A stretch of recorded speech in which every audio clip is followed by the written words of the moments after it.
Егеменді елдің қорғаны қарулы күштер. Сабақтың мақсаты тыңдаушыларға Қазақстанның және әлем елдерінің қарулы күштері туралы мағлұмат беру, олардың әлемдік қарулы күштері туралы білімдерін дамыту, тыңдаушыларды отансүйгіштікке, ар-намысты биік ұстауға тәрбиелеу. Әрқашан әскери ар-намысыңды сақта, солдаттық борышыңа адал бол. Бауыржан Момышұлы. Қазақстанның қарулы күштері Қазақстан Республикасының әскери құрылымын, әскери басқару органдарын, қарулы күштерінің түрлерін, арнайы әскерлерді, тыл әскери оқу орындары мен ғылыми мекемелерді қамтиды. Соғыс уақытында құрамына қорғаныс министрлігіне қарайтын әскер түрлеріне басқа ішкі істер министрлігінің ішкі әскерлері, ұлттық қауіпсіздік комитетінің шекара қызметі және басқа да әскерлері республикалық ұлан азаматтық және аумақтық қорғаныстың басқару мен құру органдарына кірді.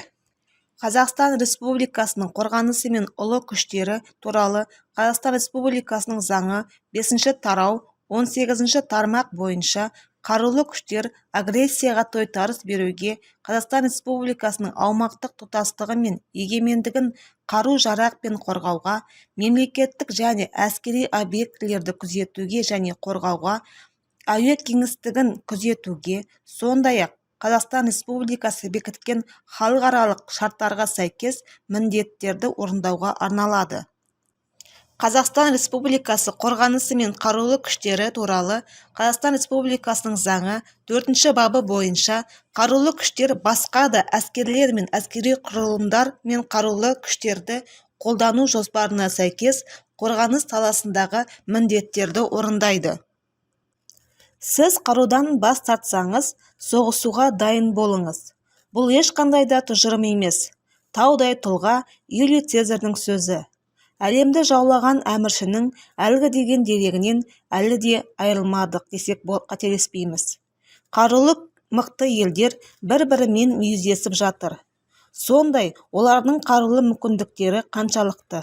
Олар секілді аузымызды айға бөлу үшін бізге не жетіспейді. Қанша уақыт қажет? Ол рас. Осы тұста біздің елдің әскерін бейбіт мақсатқа негізделген де қатерге сала кетейін.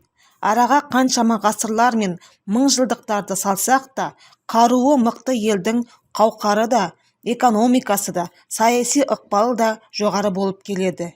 Кейінгі кездері әлемді орын алып жатқан саяси жағдайды сараптай келе, әлемнің ең мықты қарулы державаларының тізбегін жасап көрейік. Қазақстанның қарулы күштері әлем бойынша 53-ші орында тұр. 10-шы орында Израиль. 9-шы орында Жапония. 8-ші орында Франция. 7-ші орында Оңтүстік Корея. 6-ші орында Түркия. 5-ші орында Ұлыбритания. 4-ші орында Үндістан. 3-ші орында Қытай. 2-ші орында Ресей. 1-ші орында ақш. Қазақстан Республикасы қарулы күштері ел тірегі. Сіздерді мерейлі мереке отан қорғаушылар күнімен шын жүректен құттықтаймын. Еліміз аман, жұртымыз тыныш болсын. Қарулы күштеріміздің қуаты нығайып, айбыны асқақтап, даңқы арта берсін. Тәуелсіздігіміз мәңгілік болсын.